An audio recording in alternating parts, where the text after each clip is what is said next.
పార్వతీపురం మన్యం జిల్లా గుమలక్ష్మీపురం మండల కేంద్రం రెవెన్యూ కార్యాలయం వద్ద పేదలకు ఇళ్ల స్థలాలు ఇవ్వాలని సిపిఐ జిల్లా సహాయ కార్యదర్శి తోట జీవన్న డిమాండ్ చేస్తూ కమిటీ సభ్యులతో నిరసన తెలిపారు. అనంతరం ఆయన మాట్లాడుతూ పట్టణాల్లో 2 సెంట్లు, గ్రామాల్లో 3 సెంట్లు చొప్పున ఇళ్ల స్థలాలు ఇవ్వాలని, ఇంటి నిర్మాణం పూర్తి కోసం 5 లక్షల రూపాయల చొప్పున మంజూరు చేయాలని అన్నారు.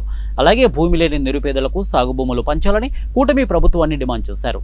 ఈ కార్యక్రమంలో సిపిఐ జిల్లా కార్యవర్గ సభ్యులు గురుగుబెల్లి సూరయ్య, సిపిఐ జిల్లా నాయకులు సింగన్న తదితరులు పాల్గొన్నారు. సిపిఐ పార్టీ ఆధ్వర్యంలో ఇప్పటికే రాష్ట్ర వ్యాప్తంగా కలెక్టరేట్ల వద్ద, తహసీల్దార్ల ఆఫీసుల వద్ద, అలాగే శాసనసభ్యులకి ఇళ్ల స్థలాలు ఇవ్వాలని వ్యక్తిగత అర్జీలు సమర్పించడం జరిగింది. రాష్ట్ర వ్యాప్తంగా ఈ కార్యక్రమం జరుగుతుంది.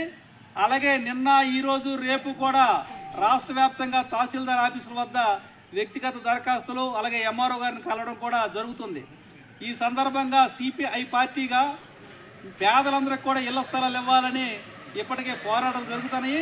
ఇప్పటికే వివాహాలయ్యి ఒక్కొక్క కుటుంబంలో 2-3 కుటుంబాలు మెలగడంతో ఇబ్బందులు పడుతున్నారు.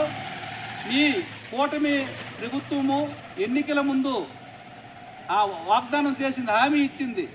కూటమి ప్రభుత్వం అధికారంలోకి వస్తే పేదలందరికీ ఇళ్ల స్థలాలు ఇస్తాము, అలాగే ఇళ్ల నిర్మాణం పూర్తి కోసము 4 లక్షల రూపాయలు గ్రాంట్ చేస్తామని కూటమి ప్రభుత్వం ఎన్నికల ముందు వాగ్దానం చేసింది. ఈరోజు కూటమి ప్రభుత్వం అధికారంలో ఉంది కాబట్టి సిపిఐ పార్టీగా మీరిచ్చిన ఎన్నికల హామీ